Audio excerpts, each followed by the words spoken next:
So,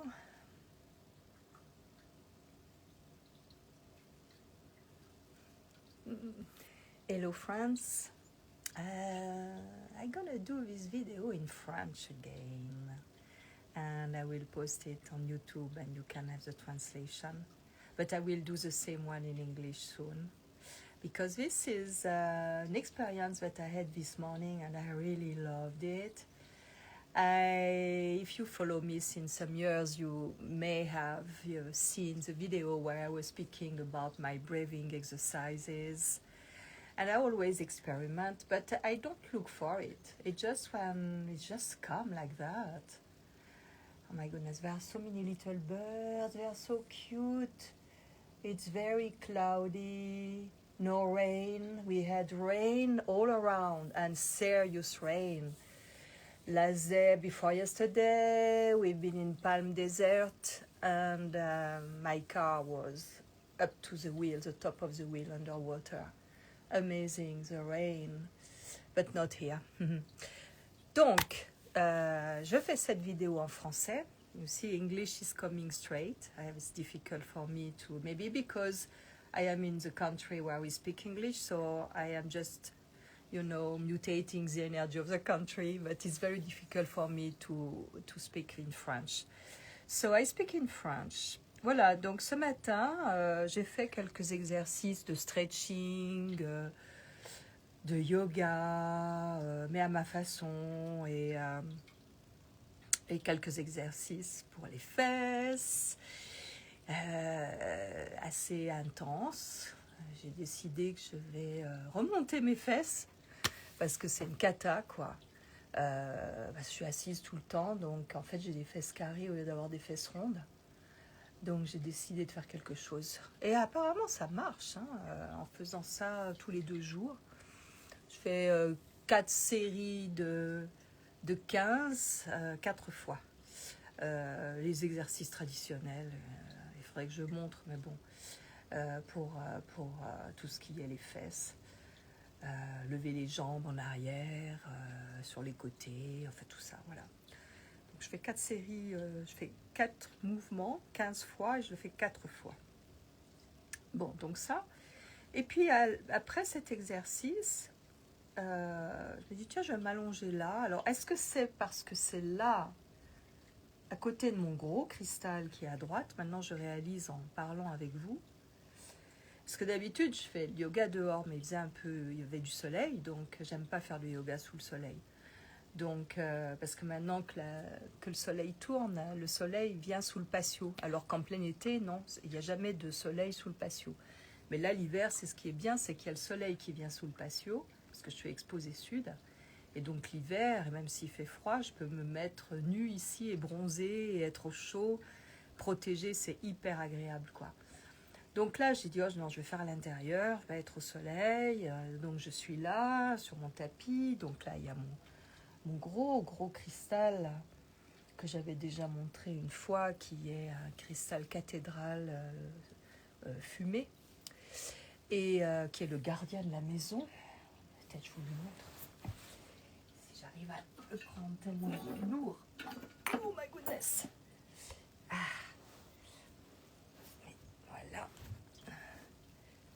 Voilà, c'est mon cristal gardien de la maison. Donc il est là, à 1 mètre à ma droite. Je réalise maintenant, en parlant avec vous. Et donc je suis allongée. Et moi, si vous avez écouté mes vidéos, vous savez que j'ai ma interprétation et mon ressenti de la respiration, c'est pas que je respire, c'est que je suis respirée. Donc là, ce matin, j'étais comme ça, et puis c'était bon. Et c'est surtout quand on a fait l'exercice qu'on peut expérimenter ça. Moi, je le fais régulièrement, même sans exercice, parce que je trouve que ça me donne un sentiment d'expansion. Donc en fait, ce matin, je suis là, allongée, et je commence à me sentir respirer sur le côté droit. Je dis, c'est bon, je respire comme ça. En fait, je respire, et puis je sens que c'est que le côté droit. Et je me suis dit, et si j'essayais de faire tout le corps, au lieu d'être avoir la conscience sur le côté droit? Donc quand je faisais les exercices de respiration dont j'ai parlé il y a quelques années, à un moment donné, c'est comme si tout le corps respire. C'est chaque cellule, tout le corps respire et il n'y a plus la limite entre le corps physique et au-delà du corps physique. Et c'est une sensation très agréable où je pourrais rester des heures, quoi. Il m'est arrivé des fois de rester 2 heures dans cet état. Et je pense que c'est probablement ce que certaines pratiques font pour rester des heures en méditation. Parce que là, on est hors du temps, ça n'existe plus. Et c'est tellement agréable qu'on n'a pas envie d'en sortir, quoi.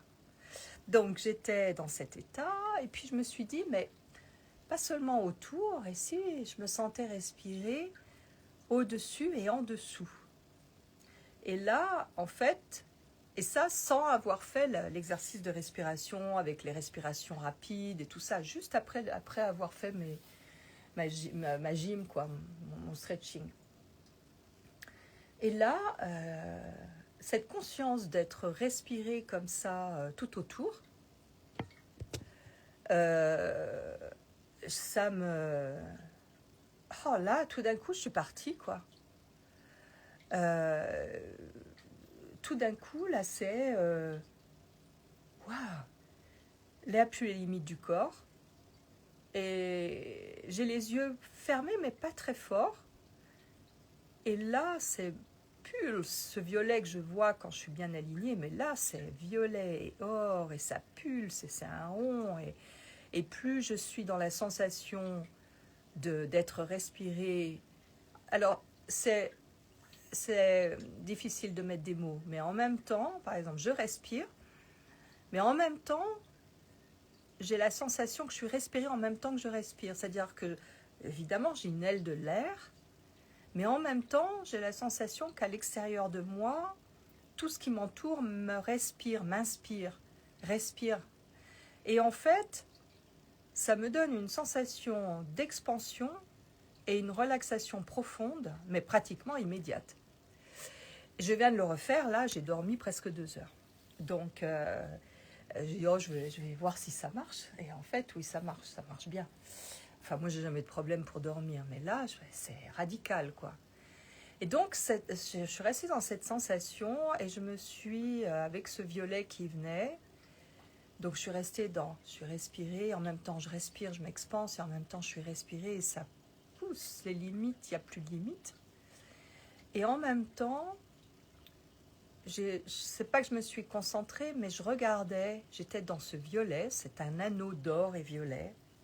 Moi, ce violet, c'est violet, indigo, bleu, mouvant, c'est la couleur que je vois.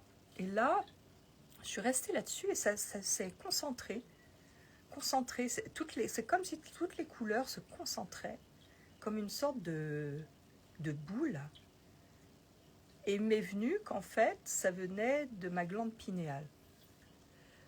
Donc, j'ai essayé de sentir, parce que des fois, quand je fais ma respiration ou mon assise en silence, je me focalise sur le milieu de mon cerveau, où j'imagine qu'est ma glande pinéale, et en respirant, j'y mets de l'attention, et c'est comme si je la sens un peu frétiller, là, tout petit crépitement. Et là, c'était extraordinaire. Donc voilà, je voulais partager ça avec vous, parce que c'était super fort, et tellement simple. En fait, c'est simple. En fait, c'est simple, parce que quand on respire, qu'est-ce qu'on inhale? À l'inhalation, qu'est-ce qui vient en nous? C'est ce qui est du monde de l'invisible autour de nous. Qu'est-ce que c'est que ce monde de l'invisible autour de nous? C'est pas vide. Et il y a des particules subatomiques. Si on regarde, par exemple, comme je regarde là dehors, je peux voir ces particules comme une danse, comme ça. J'en parle dans une de mes expos. Et en fait, j'ai même pu le faire voir à ma sœur et même à mon amie Gaïa. Donc, on les voit, mais on n'a pas conscience qu'on les voit. Mais en fait, on inhale, en inhalant, c'est ça qu'on respire. Et c'est un peu scintillant or, un peu scintillant argent. Et en fait, c'est de la lumière. Et en fait, on respire ça. Mais est-ce que ça ne serait pas aussi les particules d'eau qui sont en suspension dans l'atmosphère, qui prennent cette transparence blanc, doré, argent? Parce que l'eau, c'est transparent. Il n'y a pas de couleur vraiment. Et là, ça n'a pas vraiment de couleur. Mais en fait, c'est ça qui nous nourrit. C'est ça qui fait partie de nous quand on le respire. Donc, en fait, on respire le monde de l'invisible, d'où on vient. Donc, en fait, pour moi, quand on respire, quand on s'abandonne, en fait, ce qui est important, c'est de s'abandonner. Quand on s'abandonne, et c'est beaucoup plus facile quand on a fait l'exercice, en fait, ce qui me vient, c'est que c'est comme après un orgasme, où il n'y a plus, on se sent léger, il y a cet état de bien-être. En fait, c'est exactement la même chose, sans avoir eu d'orgasme. Je dirais sexuel. C'est un orgasme qui est tout autour, c'est vraiment extraordinaire. C'est simple, c'est subtil. Il ne faut pas s'attendre à quelque chose qui soit un choc ou un truc. Non, non, non. C'est pas une montée de Kundalini. J'en ai eu une fois en tombant sur la glace sur le coccyx. Ça a été violent, quoi. Non, c'est quelque chose de subtil, de doux, qui enveloppe, de tendre. Et quand on est dans cette conscience, qu'on inspire ce qu'il y a dans l'invisible autour de nous et qu'on est fait de ça, ça fait partie de nous. Et en fait, de l'intérieur, ce que je ressentais, c'est expansion, pas de limite, un bien-être incroyable, une paix, faire partie du tout.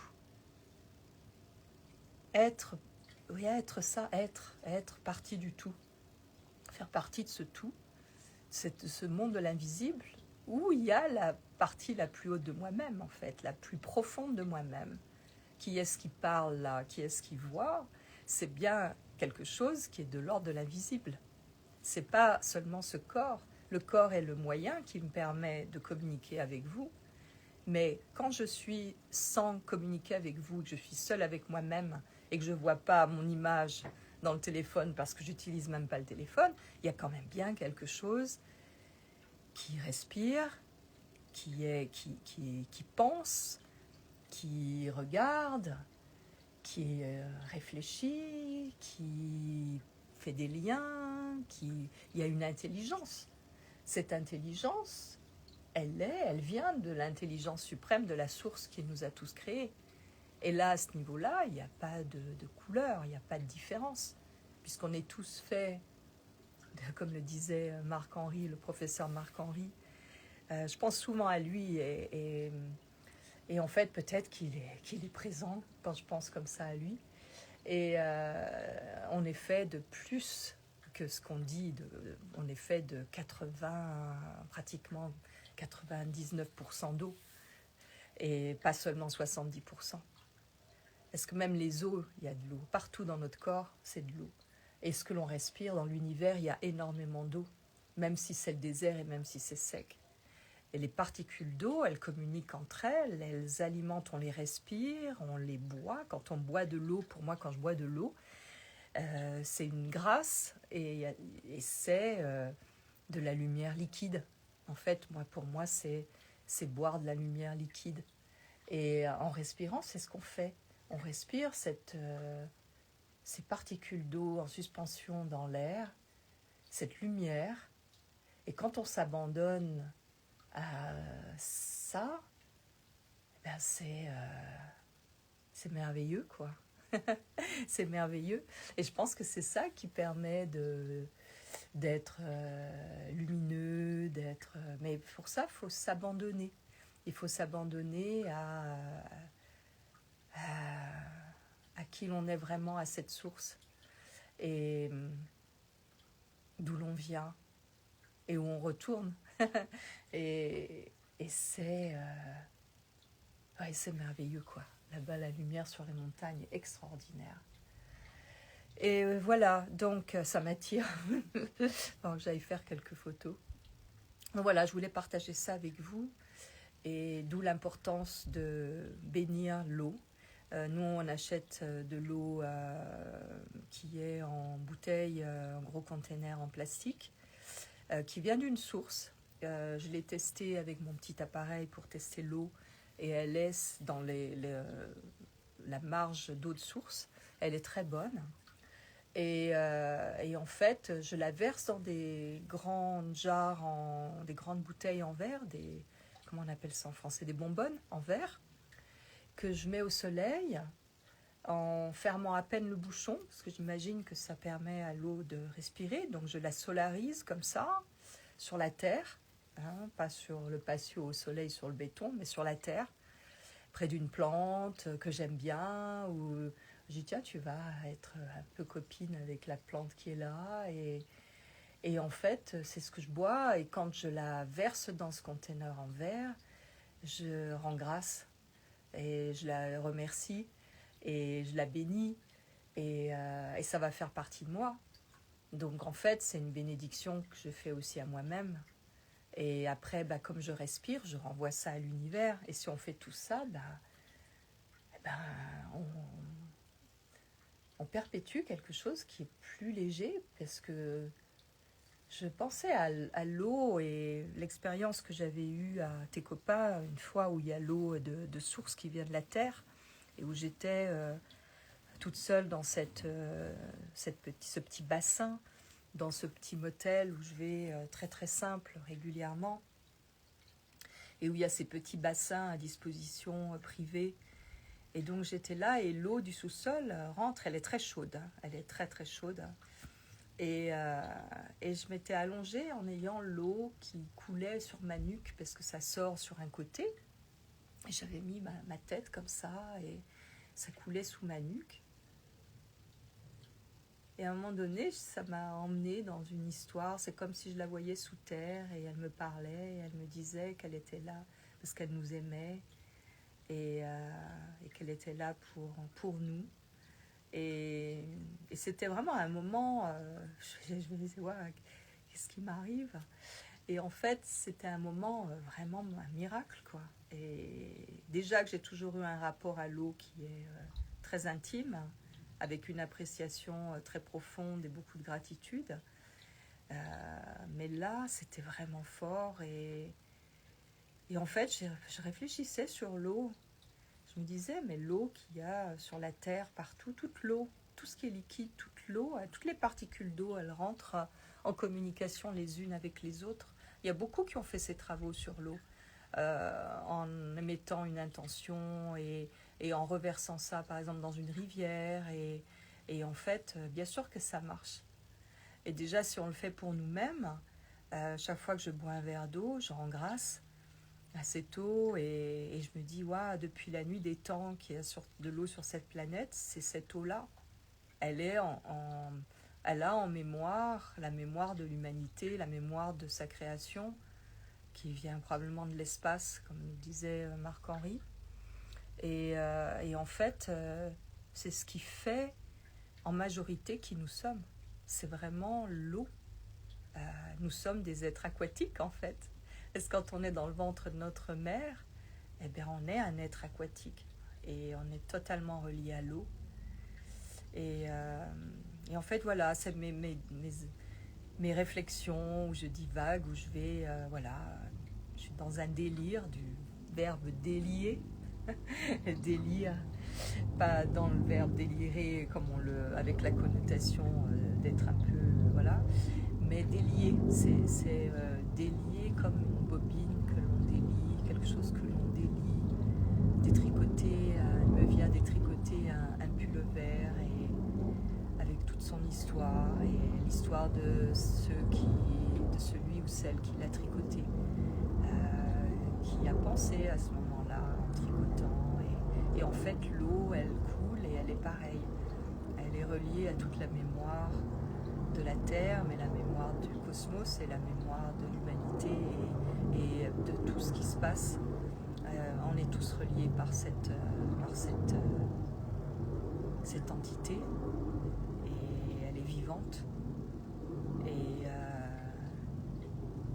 elle peut être, comme elle est malheureusement, polluée, mais elle a aussi la capacité de se régénérer. Et on a, nous aussi, cette capacité de nous régénérer. Et Et si on se connecte à la source, si on se connecte à cette mémoire de régénération, régénération. Donc voilà. Donc je voulais partager ça avec vous et comme je le dis souvent, notre façon de penser et de voir le monde en fait se manifeste dans notre apparence en fait, et le reflet de notre apparence physique et le reflet de notre façon de penser, notre façon d'être à l'intérieur. Si on est en contact avec le merveilleux, eh ben, on peut avoir quelque chose de l'ordre du merveilleux qui émane de nous. Et en fait, c'est un peu être comme un enfant émerveillé.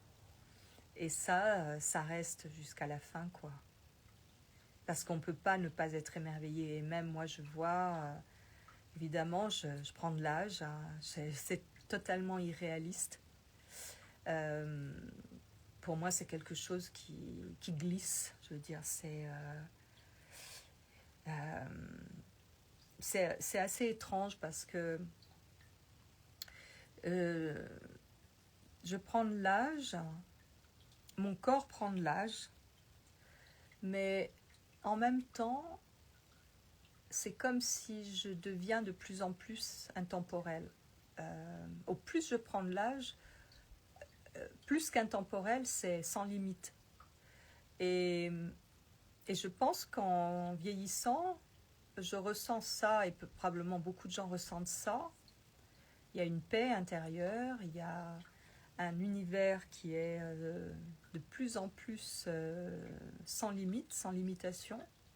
Parce que je pense qu'une partie de nous, avec laquelle, cette partie invisible avec laquelle on est de plus en plus intime lorsqu'on est seul avec nous-mêmes et bien souvent dans le silence, quoiqu'il y a des musiques qui nous amènent à cette profonde connexion, eh bien, c'est comme si on fait qu'un déjà, avant même d'être parti. C'est comme si,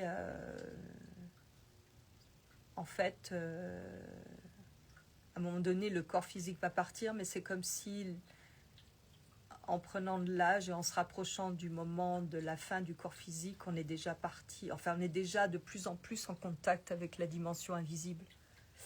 Et à un moment donné, je pense qu'on doit avoir envie de... Parce que ça devient tellement présent, cette dimension de l'invisible, ce higher self, comme on dit, cet être profond, invisible avec lequel on est en contact, de plus en plus, en tout cas en ce qui me concerne, qu'à un moment donné, on a envie d'être en permanence avec ça, quoi. Et donc, je pense qu'on choisit la façon de partir qui nous est propre et qui, je pense, va être du même ordre que la façon dont on a vécu. Il y en a aussi qui ont dit cela, mais ça semble de plus en plus évident pour moi. Parce que pour moi, je suis donc quelqu'un qui n'a pas peur de l'inconnu. Et il y a une